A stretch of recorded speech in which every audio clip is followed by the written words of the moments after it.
This is a very brief video about, what the snow kind of did here in New York City. So, Bridgeport had 2.8 inches as of midnight. They might have been the one community to actually be able to add snow after midnight. So they could have possibly surpassed the 3-inch mark.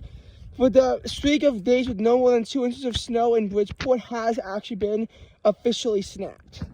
New York City's 1-inch snow drought, though, that remains. Central Park only saw 0.2 inches of snow. LaGuardia saw 0.3. There was 0.1 at Kennedy and 0.4 at Newark. However, there are several upshots to all of this. For example, these communities do all have more snow than they had this time last year. Well, at least Central Park and LaGuardia do. And also Newark, because Newark only had 0.1 at this time last winter. LaGuardia is actually still behind what they were at last winter.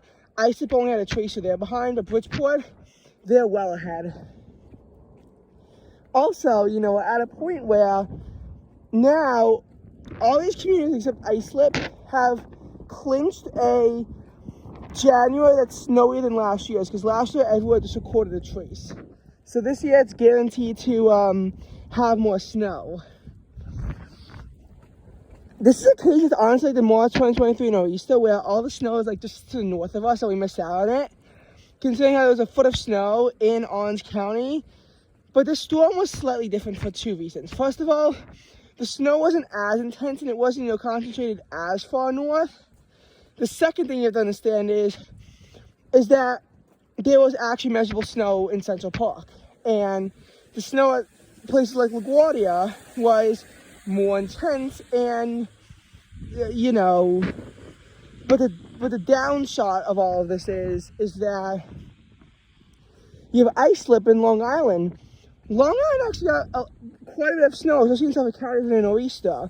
There's 1.2 inches of snow in Islip from that storm, and 2.2 inches at the max on Long Island. Now Long Island was entirely concentrated to be under an inch. So that's, the big downshot of all of this is that, where I live, we were about the same as that nor'easter last year. In both cases, we were about 0.3 inches. But, the farther east you went, the less snow that you had. This was supposed to have a shot to break New York City's 1-inch snow drought. It didn't. The storm, January 8th and 9th, is very likely to be all rain. Just like this storm is turning out to be a mostly rainstorm. Having said that, there are still the potential for a snowy winter. We're looking at potential polar vortex crashing down in the third week of January. So, us having at least snowy winter again, while it's still possible, it's becoming less likely. And even though the snow was a meager amount, it does mean that, in a lot of places, we're already ahead of last winter. So we did already set a somewhat good blueprint. El Nino is a lot of hit or miss. This storm was clearly a miss, but we gotta see. Also, there was just a trace in places like Philadelphia, so they also couldn't break their snow drought. Not too sure about other places, like Baltimore, D.C. Though Baltimore already eclipsed their snowfall total from last winter. Oh, no, not Baltimore, I mean D.C., or at least Dole's Airport in D.C., because Dole's Airport in D.C. got 0.4 inches on December 11th.